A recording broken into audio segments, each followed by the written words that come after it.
Hi, I'm Cynthia Schiller. Please like and subscribe. There's something I do want to address is, mental illness is on the rise. And a lot of these YouTubes are saying go no contact, get rid of your narcissist. And this is the thing, when it starts becoming toxic in your life, when it starts causing you distress, mental illness diagnoses are usually around distress. Um, so if somebody is causing distress in their life, that's a weird thing about this NPD, narcissistic personality disorder diagnosis, is if it causes distress, the way the narcissist is acting, then it becomes a mental illness or disorder. So we're starting to get a lot of distress too. It's starting to cause us to have kind of like a mental illness. Some mental illnesses can be healed, some can't. And we have to leave like a lot of relationships, but there's also some that we have to deal with people. Sometimes we have a young child that's struggling with things, or a coworker or a boss, things like that. It's harder when you have to live with someone. That's usually the most abuse. So it's something to be aware of. Narcissists can be extremely dangerous. People with mental illnesses, they have lower inhibitions. They kind of do things on the fly. They don't think things through. It can be dangerous. Physical abuse, don't put up with that. Emotional abuse, set your boundaries. And if people keep breaking your boundaries, you don't have to stay in a toxic relationship, whether it's, with your parents, if you're 22 going to college and living at home, there's ways out. If you're, needing domestic violence shelters, there are those out there. Keep your kids safe. Sometimes people think just staying in a relationship is better for the kids. Sometimes it's not. Sometimes it's causing them to get mental illness. So we have to do like a balance. What do we do? What do we do as society? Like a quarter of society pretty much could be narcissistic to where they probably could be diagnosed with it. They don't all go to therapy so you have to get diagnosed to have this disorder. So the numbers are all skewed. We don't even know what's really out there. A lot of my numbers, I want you guys to take this into account, is I am in the United States. So there is mental illness around the world. United States happens to be number one. Go USA. But we can't just give up on a quarter of our society. The frustrating part is, let's say you have a friend who is starting to kind of abuse their kid. A lot of us want to help guide that person to change. That's kind of why I deal with both my neighbors. They're not hurting me. Be careful, that you don't get involved romantically. And one has made some strides in a sense, a little bit, has grown up a little bit. He's had a couple difficult things in life. Do they feel emotions? I've seen him cry, but they feel certain emotions where they're not getting what they want, and I'll be honest, I have gone through 4 psychological evaluations because I was about to be hired to be a cop. I have all these degrees, but I was pregnant and ended up not taking that job. So they feel emotions. When I get frustrated, I cry. I don't have anything diagnosable other than stressors in my life. But when I am hurt, I don't cry that much. I'm a burn victim, broken bones, surgery, stitches. I'm a mess. I'm a klutz. But when I get frustrated, I cry. Maybe it's a coping technique that's not super adult. It's okay to cry though, but it's been better. But he cries, he feels emotions, and they can kind of self-reflect a little bit. But interacting with him today, he's still doing silly little things, still feeling that, it's my kid, I can do what I want. You try to guide him to change certain things. He's no longer pantsing him in front of me. He doesn't rip, because I'm like, you cannot do that. You cannot do that. I tell him that's going to be, be careful, that could be like sexual abuse in a sense. You can get your kid taken away for this kind of stuff. At least he caught up on that. That took 6 months. But the little like jab name calling, just teasing the kid. He shows no effeminate things. He's just a boy. He's not super masculine. He's not feminine. He's just a boy. A young one, and the dad will tease him like, I bet your boyfriend, and the kid's not gay, or if he is, that's years down the road. So he's kind of like messing with the kid's head, saying things that are just inappropriate, and you try to say, don't say that to him. And then he was saying that he was talking to another person in the complex, and he's like, well, I better go see if my see if the faggot needs lunch or something like that. And the lady was like, don't call him that. He's like, the kid's not here, I can call him what he wants, he doesn't hear it. So he says it in front of the kid, he says it to other people, and it's like, they just don't grow up a lot of times. Some of the jokes, because I said there's 2 of them, and the jokes, they were talking to, I was outside, so I happened to talk to one, and he called the other one, and they're like, they like farts in the phone, and it's like, these are grown men. They can be quite childlike. The ones that I dated weren't quite childlike like that, but they're all different walks of life that can be narcissistic. So what do we do with this? What do we do with it? Do we try to help? Because he's not pantsing the kid anymore, but he's still narcissistic. Depends on how deep in you get with them and how strong you are within yourself. Just like counselors, psychiatrists, if they're strong, they can help people through these things, but it starts wearing on people. My aunt has been in ICU several times for attempting to commit suicide. Like, this is some real shit. Starts wearing you, and she has the knowledge. She has the knowledge to know how to handle things or to see things. But when we bring too much of other people's depression and disorder, like, that's why I keep telling you guys, to fill your mind with happy thoughts. Just like our bodies, we are what we eat. If you're going to fill yourself with junk food, eventually you're going to pay the price. You're going to get diabetes or cholesterol or clog on your arteries, or arthritis because you got it extra early because you were heavier and wearing and tearing on your joints. Fill your mind with happy thoughts.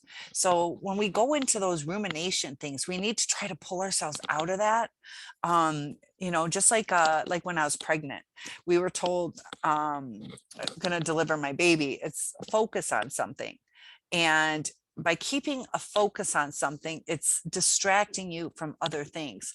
So either write a list of some things you want to focus on and keep that maybe on your fridge or a mirror. If you don't want people to see what exactly it is, you can maybe draw a rainbow, and this color means that, that color means that, or have a little sticky note that has a puppy dog on it. So that means like reconnect with people. You can make your own little signs and know what each thing means.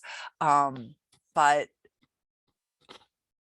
to give up on all of this is where it gets tricky. Who do we give up? Who do we help? Who do we give up? Who do we help? So just remember, my aunt, we can only help so many people. She was trying to help people. She wanted to retire. She felt obligated because they kept saying, please don't give up on us. Please help us. We are helpers. And she was going above and beyond, not meeting her needs. And she was giving to these patients. Granted, she got some money for it, but she's already super well off. Like her husband, I won't get into their story, but some buku bucks, like they are well off. They do not need to do anything. So she's not doing it for the money. She's doing it to help people. And she became suicidal. She didn't have time for herself. She was taking on all these burdens and internalizing them because she can't talk to people. Like, Lisa has this is what's wrong with her. What she can't even get well, she could get advice from other psychiatrists, you know, like, how would you handle the situation? You can use initials. You're not supposed to use, because I was in nursing school, you can write, like, I would be CS, you know, CS is in cardiac arrest, so there's all these laws that you have to follow. But it gets to be lonely. Like, how many of you were really lonely with your narcissist? They could be sleeping right next to you, you know. And mine was, you know, gone at work, and then they come home and you're like, oh, it's going to be okay. You feel even lonelier when they're with you.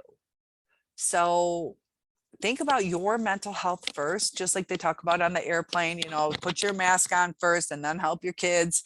Because if you're not whole, you can't even help anybody anyways. And, you know, you can collectively with other people, maybe help some people, give them the consequences. You know, if you're going to talk to me like that, I can't be around it.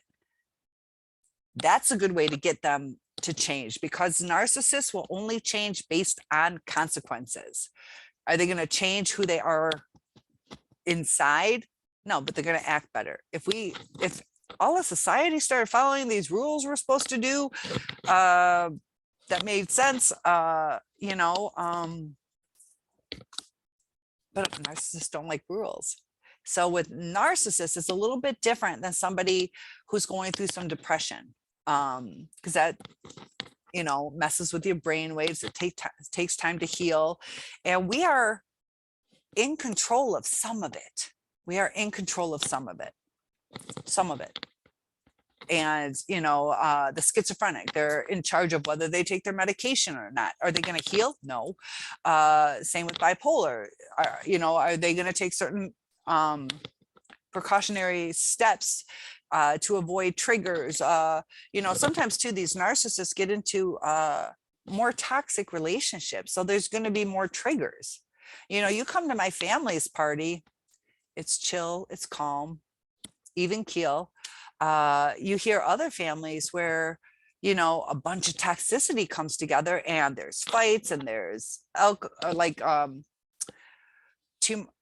my family really doesn't drink that much. Some of them do, but not to excess. There's never been a brawl. There's never been a bitch out fest. We just don't go through that, you know. But you go to some other people or you hear about their interactions. It's like, wait, you had Thanksgiving, now who's not talking to you and they haven't talked to you for a year and a half? What happened? Well, you know, there's some damage that happens when people drink or do drugs and they mix it with mental illness and entitlement and not using empathy, not seeing what the other person's saying. Narcissist, will they change? Will they change? They will change their actions sometimes out of fear of losing their supply. They won't do it because they love you. They won't be like, oh my gosh, I'm hurting you, I'm so sorry. They'll be like, oh my gosh, I might lose you. There's a difference. You know what I mean? Like, I want you to come to my house and have dinner tonight, but I want you to do it because you like me. I don't want you to do it because you want free food. You know, I can give free food to anybody, but I'm trying to connect with somebody as a friend or a lover or whatever. I'm not here to just give and give and give. There's only so much a person can give. We live in this vast world. And if I have only so much to give, I don't want to waste it on the wrong person. We've already wasted so much. Some of you guys have lost life savings. You've lost dreams. Because let's say maybe you gave up pursuing your career or a college degree to help with the family. So you sacrificed, and now you feel like looking back at the life that you thought you would have is so different. And for what? You know, it's different you know, because it is like a death. It's a death of a relationship. I can look back on my family members and look at the love, it hurts, but you're thankful that they were brought into your life. But when you lose our narcissist, we're like, what am I thankful for? Somebody who took from me. And looking back, it's like, okay, I don't mind. Like, I don't mind giving my daughter whatever she needs for the most part. It's self-sacrificing, but that's my daughter. That's love. And, I'm not going to go get that to Ted Bundy or some other murderer just because. So how do we deal with walking away versus helping? This is the kicker. They have to want to change. They have to want to change. Narcissists will future fake and BS us to where we don't know. And if they're going to do it. So we give them a chance. Okay, we're going to go to counseling. You make the appointment. You can't get in for 2 or 3 weeks. So it takes 2 or 3 weeks. Then they might say that they have to go into work early. So now they can't do that appointment. So now we're waiting another week. And then I didn't like that counselor. So and it's like, takes so long to see if they're even willing to change or able to change, that we keep wasting and hoping. Sorry. Remember my my narcissistic neighbors? They're lots of explosions outside right now. They're messing around. What time is it now? I don't have 11 o'clock at night. 10:40 at night, and they're shooting off fireworks. So anyways, that scared me. Where they're not thinking it's 10:40 at night. People work in the morning. It's not July 4th. They shouldn't be doing that right now. The other one, shooting off guns just because, out into the air. That scared me. So think of your mental health first.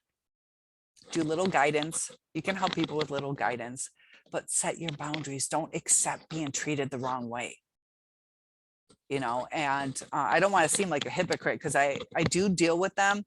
It's kind of like we're in a neighborhood. You sometimes have to get along with people. Keep your enemies close, or keep your friends close, but your enemies closer.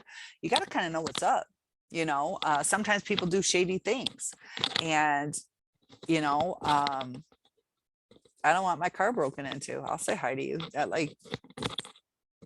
I'll be cool with you, because I don't want to be a target, and that's part of how we survive. So narcissists too, like, they will do certain things to survive, but they take it to the extreme. They take it to where it hurts the other person.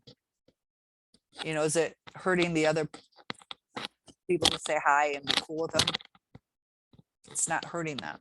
It's not hurting me, because they're not taking anything from me. It's kind of like a protection. But the narcissist, in the beginning, they just have ulterior motives. It's to be self-serving. They like what they feel. They want to see what they can get from you. And they become chameleons to where we don't know who they really are. So who do you give up on? The ones that aren't going to even try. Like, truly try. Those are the ones. That's a mental health professional. That's your school of hard knocks, school of hard life. Because even with the help, I see the lifestyles that a lot of these have had. My two, they got lucky. Living the dream, basically, right? But is it really to where they can't connect with people? It's superficial. Don't be jealous of superficial. Don't be jealous of the new supply. Ooh, I wish I could be the new supply. I want to go back to being superficially loved. No, that's not when you stay. You deserve better than that. And you know how I know that? Because you are on this channel right now, searching for answers. That's how I know you're a good person. You still care. It's time to set that free. Set it free. It's in the past. We can't change the past, but we can change the direction our future's going in. What path did you take today? Did you take it to heal yourself? Or did you just get stuck in, wallowing in depression? Because I'll be honest, there is a time we have to go through that. But it's up to us to get to the acceptance side of the 5 stages of grief. We have to push ourselves. God helps those who helps themselves, or whatever you want to translate that into, whatever upper power, whether it's within you or the universe or God. And I said in a different video, give your problems to whoever you feel is the upper power, the guiding light. Even if it's the sun rising every day, whatever your guiding light is, give it to that. Take that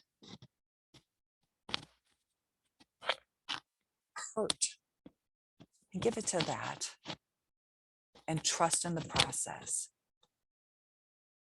Because whether it's God or the universe or the light, whatever it is you believe in, they got your back.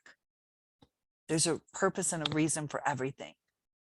The narcissist, unfortunately, doesn't give their pain to that, so they're whole and can heal or have a good relationship. What they do instead, if you'll notice too, a lot of them aren't religious, whatever religion, they don't believe. A lot of them are atheists. And I'm not judging that.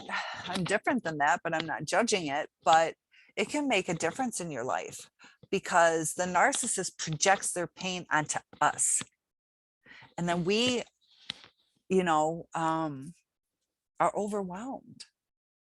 They fill us with their pain, and what overflows is our happiness. They suck that up, and they just keep throwing more and more pain to take more and more and more, to where it's altered. We became the narcissist. We're starting to lie. We're starting to make excuses. We're starting to talk weird. We don't talk normal. Can you guys comment below? I had to, a lot of times I left a lot of voicemails, way too many, but I had to consciously think, because if I said, I'm upset about blah, blah, blah, blah, as soon as he, in my mind, if he heard I'm upset, why about it? Like, fucker, hang up the phone. So I had to think, like, how do I get him to listen to, like, it was really nice that we were able to talk about this, but it's been a while. So I was thinking that, I really, that's not how I talk. And narcissists too. We have to be direct with them. But once you get into that devaluation stage, that's so hard to get out of. So that's when we have to back away anyways. And if it's meant to be, they'll come to us, but they're going to keep that cycle going. But us chasing them pushes them away anyways. And we're so insecure now because of how they treated us, all the things that we heard, how worthless we are. We're insecure that they'll come back. So we're scared. But are you in a relationship to be with somebody that you're so scared of losing that you're starting to lose who you are? Don't give up on people who are willing to try. Don't give up on people who are willing to try. But the narcissists make sure, are they really willing to try? And if it's been a cycle where they try and they go back, there's got to be a breaking point. You're just going to waste your life being caught, sucked down that rabbit hole. So if it's mild, if there's some empathy, there are different levels of empathy within narcissism. Without it, they can be sociopaths or psychopaths, but some have a little empathy, so they can reflect a little. And it just depends how willing they are to change their behaviors. But if it's for a romantic relationship, they will not love you. They won't connect with you. That's the sad part. So love yourself first. That is so important. And each day, once you get to that acceptance or the fed up portion, healing starts. And it's so beautiful. It's a struggle. Just like, you know, I had some surgeries that I put off. I don't want to do it. I don't want to do it. I don't want to do it. I had broken bones. I had to be fixed. Couldn't even really walk. It was so painful. Put it off. Went through a little bit of pain. And the pain's gone now. The pain is gone. And that's what it's like with a narcissist. Once they're taken care of, you go through that grief, like I went through the surgery, pain's gone. Takes healing, but then you're free. So please let me know if you have any topic requests. One-on-ones are available, and you're worth it. See you soon.